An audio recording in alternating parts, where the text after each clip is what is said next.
From the Copperbelt capital, Ndola City. This is your favorite station.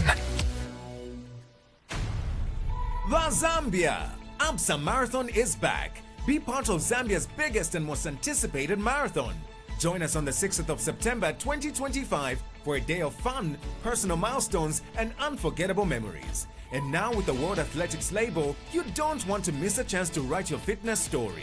Register today at absamarathonzambia.co.zm. Get your slot at 600 kwacha or 500 kwacha when you pay using any of your ABSA cards. Your story matters. ABSA. For in-depth news coverage from across Zambia, local and national news, business, politics, and sports, this is the Sun FM News, brought to you by ABSA. Your story matters.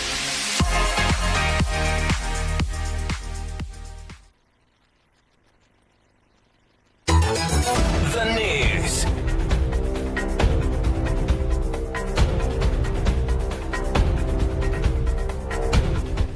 Hello and welcome to our news. The headlines. The Ministry of Labour and Social Security has initiated a comprehensive review of the National Employment and Labour Market Policy and the National Productivity Policy.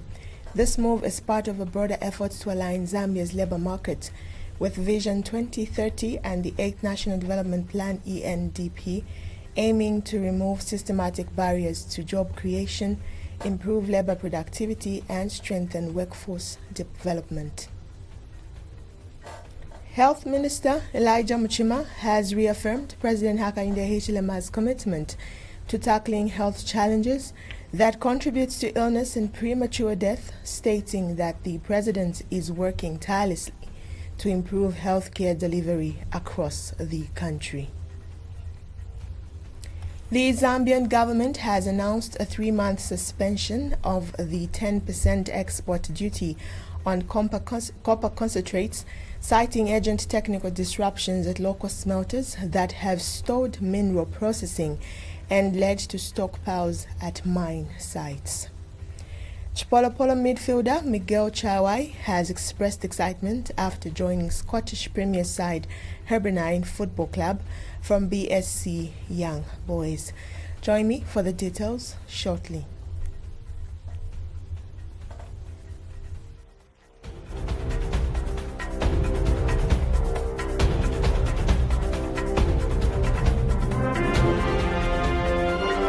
The news. 88.5 Sun FM. To present the news, my name is Mwema Shanshima. The Ministry of Labour and Social Security has initiated a comprehensive review of the National Employment and Labour Market Policy and the National Productivity Policy. This move is part of a broader effort to align Zambia's labour market with Vision 2030 and the 8th National Development Plan, 8 NDP, aiming to remove systematic barriers to job creation, improve labour productivity, and strengthen workforce development. Speaking at the stakeholders validation meeting in Lusaka, Permanent Secretary Zachariah Luhanga emphasized the urgency of adapting to current labour market dynamics. He noted that Zambia must position itself to generate decent employment opportunities for its rapidly growing population. According to the Labour Force Survey, the economically active population aged 15 and above increased from 10.3 million in 2022 to 11.5 million in 2023, highlighting the rising number of individuals entering both formal and informal sectors.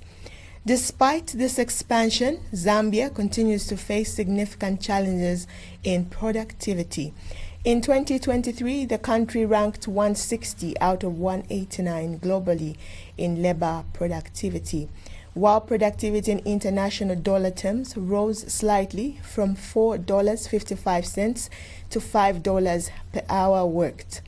It declined in kwacha terms from 21 kwacha 45 ngwe to 18 kwacha per hour. Even more concerning was a 14% drop in overall productivity growth during the same period. He urged stakeholders, including government ministries, employees, trade unions, civil society organizations, and cooperating partners to actively contribute to the finalization of the policies. He said it was essential to ensure that the frameworks reflect the aspirations of all Zambians and pave the way for a more inclusive and productive labor market. Mr. Luhanga also commended the technical working groups and the International Labour Organization, ILO, for their continued support and contributions to the draft policies.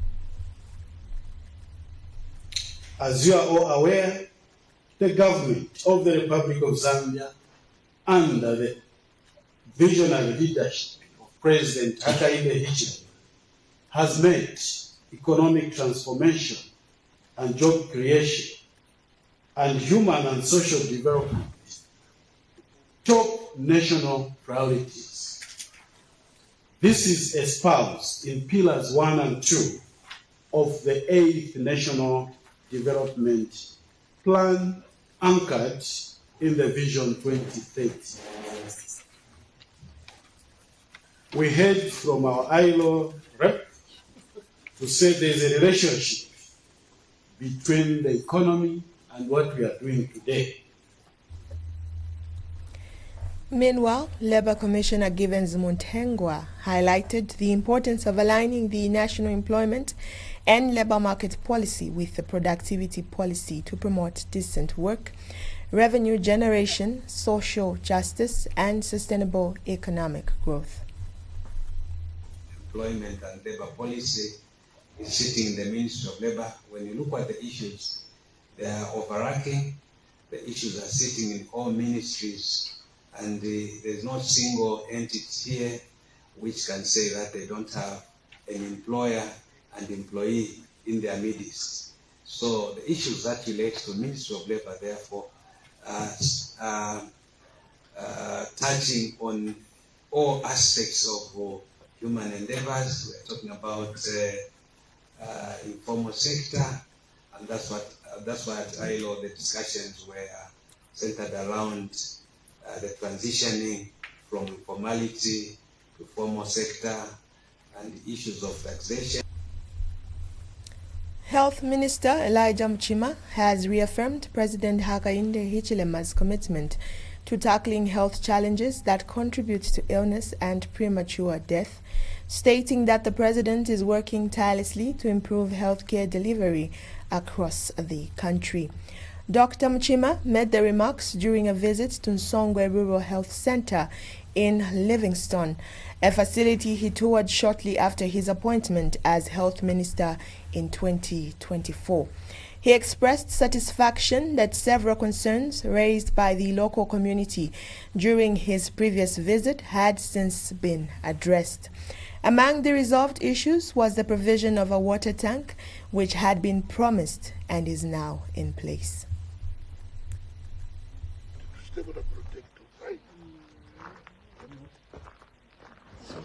Solar, solar, this house is already there. But my toilet, my toilet are running water. To prevent Sofagaya, then I send them tank, to support a tank. Yeah, support a tank Kuru, I send the kind of fresh water. My workers should occupy that house. Where? You don't want to push up run numbers. Why? Plans are also underway to construct a maternity annex and an ablution block to enhance maternal and general healthcare services. Dr. Mchima further announced that the facility will soon be equipped with an X-ray machine to strengthen diagnostic capabilities. The minister was accompanied by a high-level delegation, including Permanent Secretary for Technical Services, Dr. Kennedy Lishimpe, Director of Infectious Disease, Professor Lloyd Mulenga, Provincial Health Director, Dr. Cactus Kayunga, District Health Director, Dr. Malongwe Kaluka, and Head of Communication and Public Relations, Jacqueline Setali. So, you were my mufutika. I would have to sick. muende kuchaduku, muende kulinda, muende kuti. Mavera, pano ndi pafupi. Pamene tafuna pafupi pano, mufuna kukana vonse. Mai afuna kuchita delivery, afunika pamene pano, pafupi. Unless ya limba chikitari, atompeleka kuchipatala chikuru. Hai? Kusebeza kwa government. Manje government yawakayinde wafuna kusebezera yimwe. Na ile muchima, neba wanu munu hapa. Nili 7-1 funa kumusebenzera. Nili lisende kuti nili neba wanu.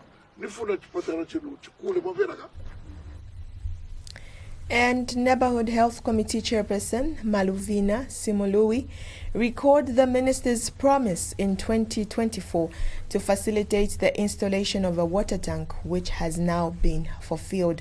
She also highlighted the provision of a motorbike and bicycles for community health workers, which have significantly boosted outreach efforts and been warmly welcomed by residents.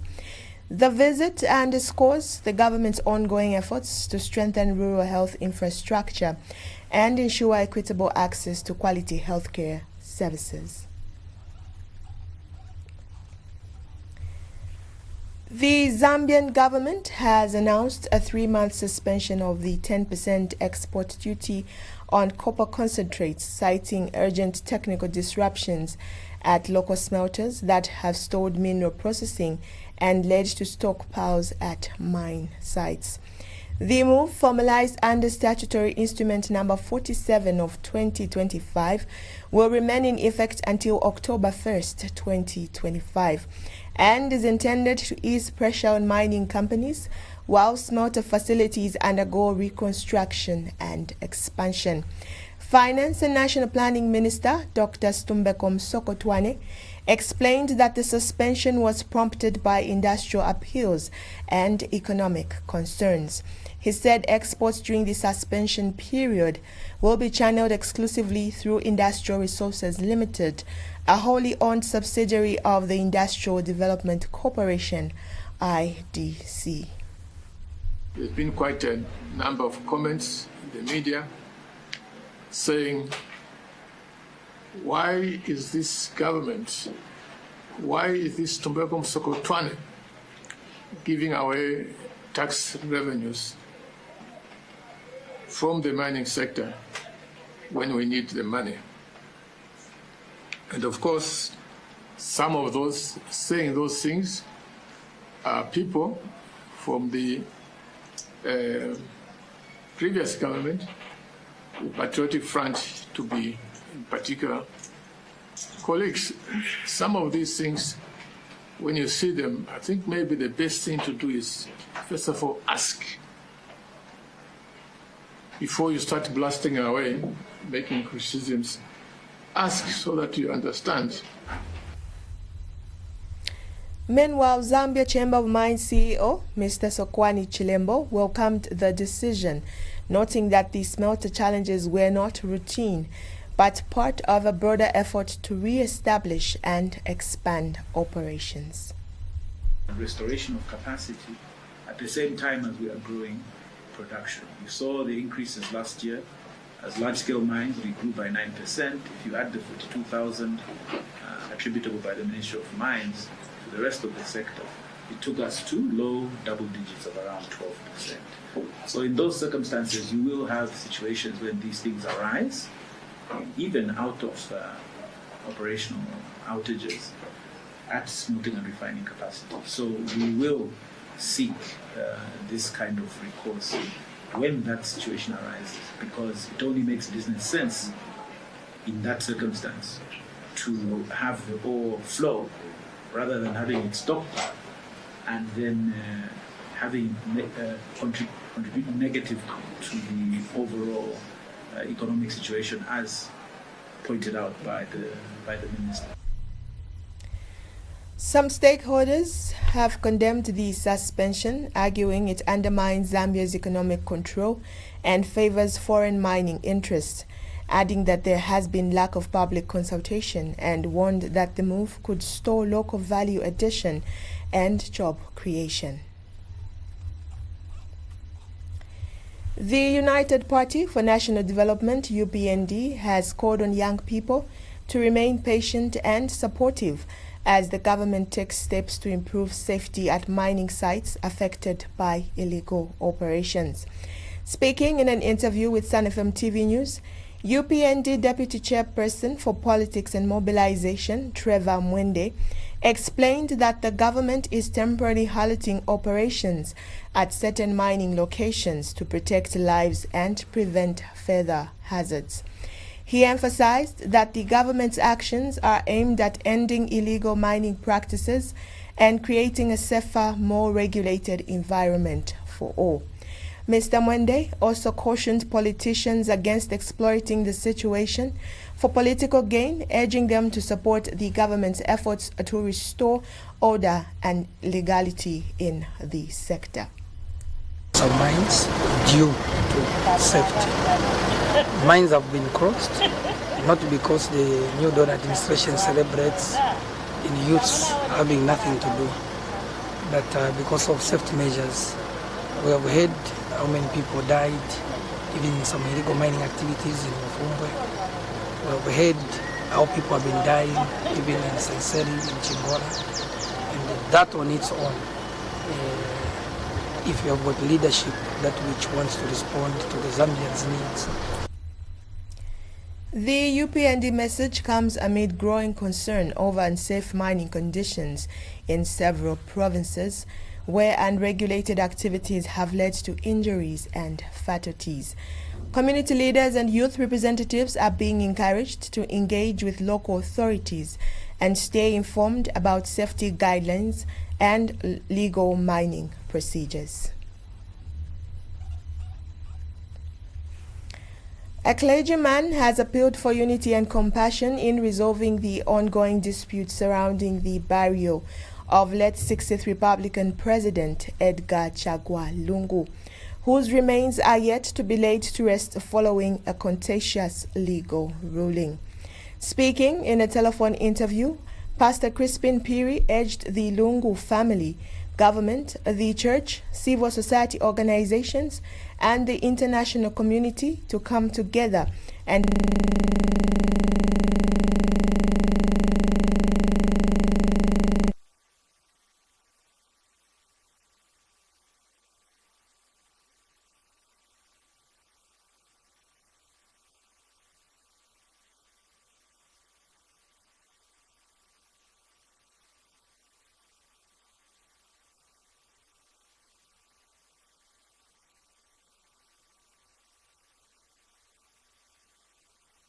to honor his memory and to give him that respect that he deserves. Like I said, however, government needs to seriously sit down and get to the level with the family and chart the way forward at the round table.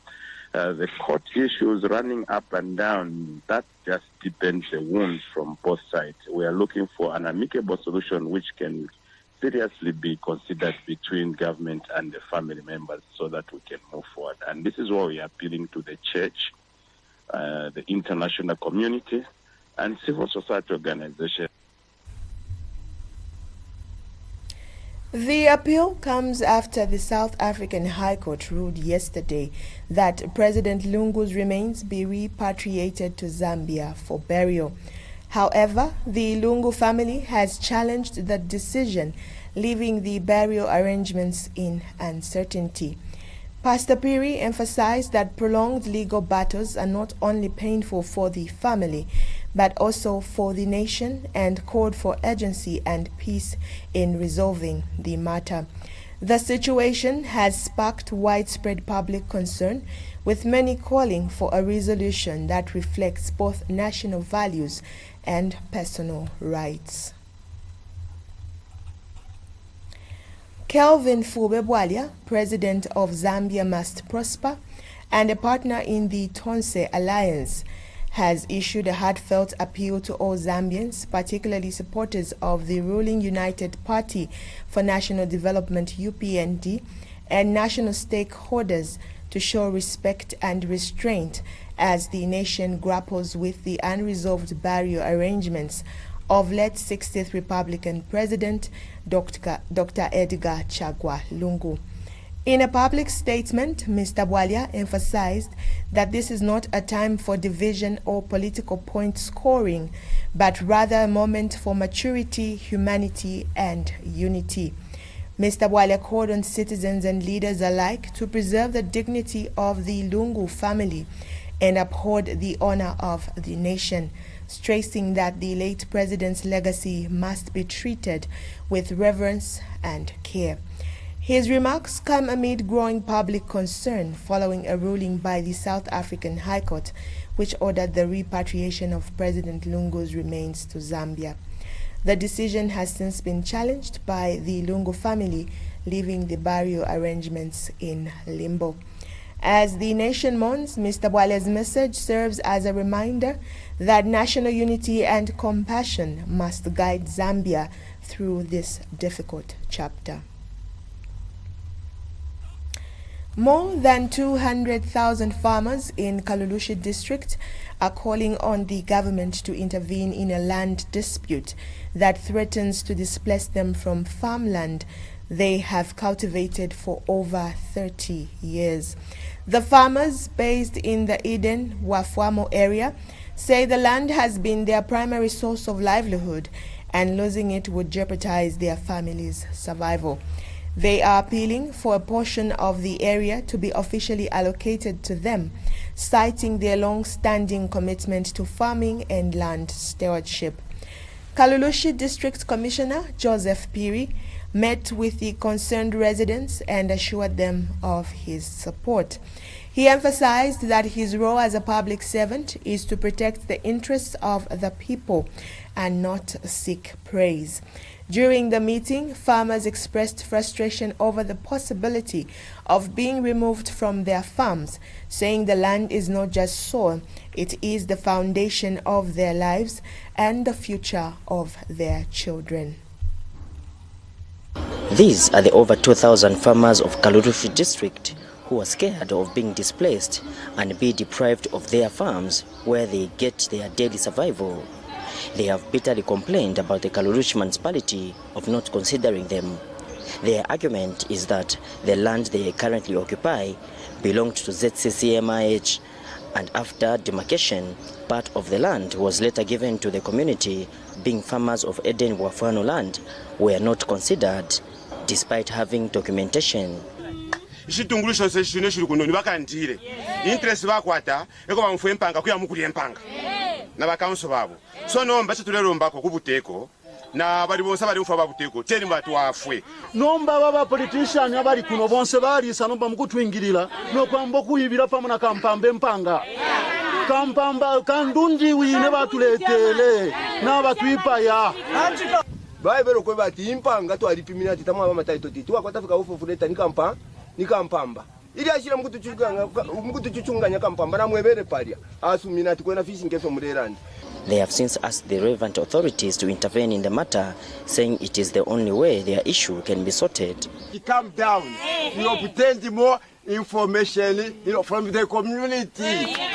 Ela nomba ifo tulamoneka fe kwa timbi tatwa kwa tano kwa kwetwa kwa tono wa kutulandila nombepo muri mwe ba kutulandila ivifi ne mwishile kuno ifona tukwatana makaya kunomba twa kwata apa kwigala. Former Kalulushi District Commissioner Kamwandi Maliti, who explained the history of the land, asked for patience as the program is being worked on. Issue mwaita ba DC kuno pakuti bayumfwire na muchitabwino. Bantu ba DC beshire mukumfwa. Bantu in leadership useo umwe wa muntu wabakwisa apa komoela nondo nshipalishani efyo ba DC bachite beshire mukumfwa ubwafya obo mukwete kuno. Kalulushi District Commissioner Joseph Piri, who was not happy with the state of affairs, noted the challenges and promised to stand with the farmers. So that's why all the time I want to be on the side of the people. Nokumona kwati ifintu firungeme efyo twachita. Ifya ufufuntungu fiena so caught me right time. So inshallah ndefingi tieni mpere ni support yine nalava na imwe mpere ni support. I know there will be people that will be summoning me. Yo isa ikalapa nakulave vafe panono vamone fe ata kanshuyu echo walanda tine chechi akanono. After the event, it was alleged that Kampamba Mulenga, Member of Parliament for Kalurush constituency, with her supporters, sought audience with the farmers, and the situation got tense, a matter still being handled by the police. Reporting for Sun FM Radio and TV, I'm Cletus Mtoke in Kalurush. In a heartwarming display of cultural pride and personal dedication, Lusaka-based cyclist James Falanga is inspiring communities across Zambia to reconnect with their roots. Falanga, well known in local cycling circles, has made it his mission to attend traditional ceremonies not by car or bus but by bicycle. So far, he has cycled to 8 different ceremonies, each one offering a new window into Zambia's diverse ethnic traditions. Falanga is now calling on young people to take pride in Zambia's cultural heritage, especially in today's fast-paced digital world. He believes tradition and modernity can go hand in hand and encourages youth to use social media and digital tools to preserve and promote traditional practices. His efforts have sparked interest in several communities, with local youth groups expressing support and curiosity about joining him on future rides. Falanga's next destination is the Kulamba ceremony in Eastern Province, and he's inviting others to join him not just to cycle, but to celebrate. Community leaders have praised Falanga's initiative, saying it's a powerful reminder that culture lives through participation. More in the following report. James Falanga, famously known as Wanyeye, a cyclist from Lusaka, has captured national attention with his passion for traditional ceremonies. Riding a self-made bicycle, Falanga has attended 8 different cultural events across Zambia, sharing his experiences on social media and inspiring many. He passionately recounts how these ceremonies have deepened his understanding of the country's diverse ethnic groups and the importance of unity. Each ceremony I attend, they've got only my beliefs here, my celebrate my cultures here. When I'm going to celebrate pa harvest, when I'm going to celebrate pa freedom fighter, when I'm going to celebrate pa good bin vabunavana pesa mlandi mwabo. So each ceremony which we have in Zambia, it's important, and we need to support it so that we can learn the story behind the ceremony. In a fast-changing digital world, Falanga urges young people to value and preserve traditional customs. Monga inanichena wisdom ya chani, ya talent and skills. So use what you have to make your living. Lelo apaso nichovera njinga mala for the love. Mairon kambo panga ndrama kambo kambati anapanda but muni wonapa kuriban pasa ndrama. I'm just using my own money to ride and to make that bicycle anemuona. So osangala chema youth, let's stand up, weka cheo imirire, help yourself. This self-funded journey is more than just a personal adventure. It has become a call to action. Falanga now encourages Zambians to actively participate in traditional ceremonies as a way to connect with their roots and strengthen community bonds. Kuma ceremony I attended, I was a lost kaonde, not knowing where I'm coming from, and muriva mene vanenichita nazo kanenichokela, and I'm so proud of being kaonde waswamema from Solwezi. So my dream is to unite our cultures. One Yeye's message is clear. While embracing modern technology, Zambia's cultural heritage remains a vital part of its identity. Thomas Mwale, reporting for Sun FM TV News in Kasama, Northern Province.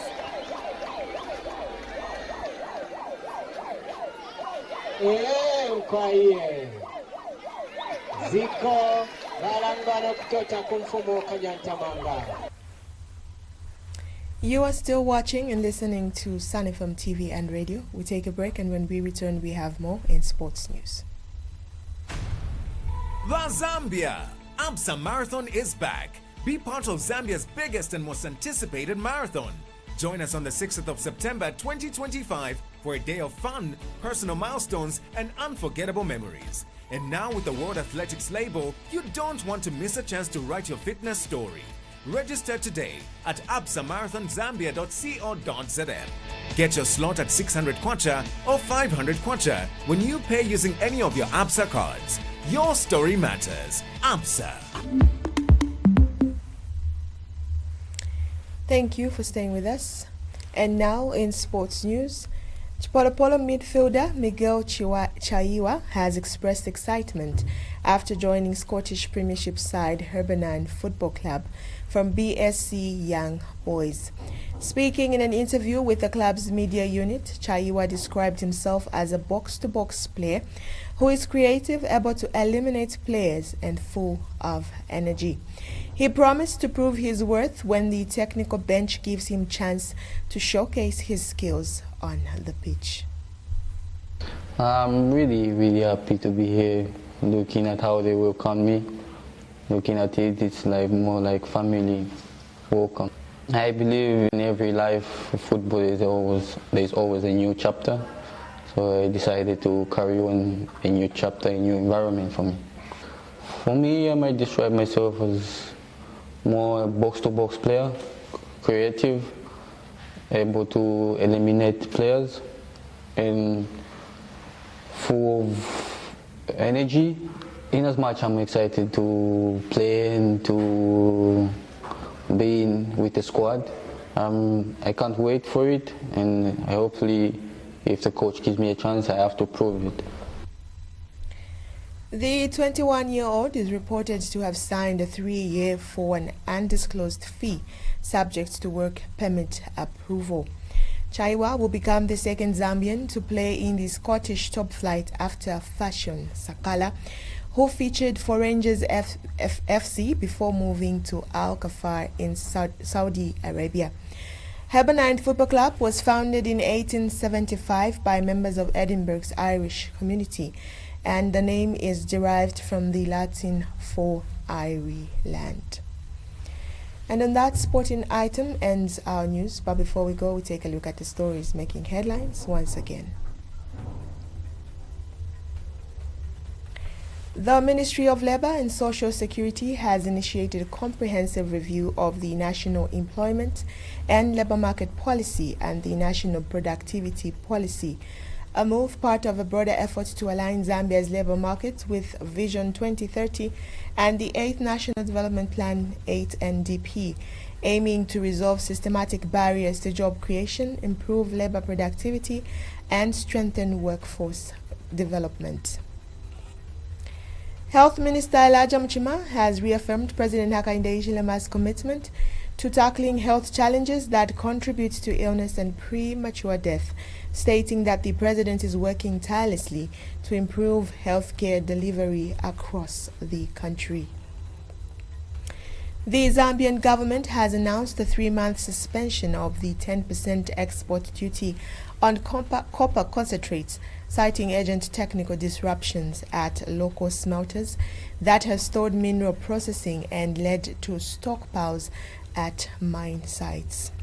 And finally, in sports, Chipolopolo midfielder Miguel Chaiwa has expressed excitement after joining Scottish Premiership side Hibernian Football Club from BSC Young Boys. Thank you for watching and listening. On behalf of the entire news crew and production team, my name is Mwema Shanshima. God bless. Bye-bye for now.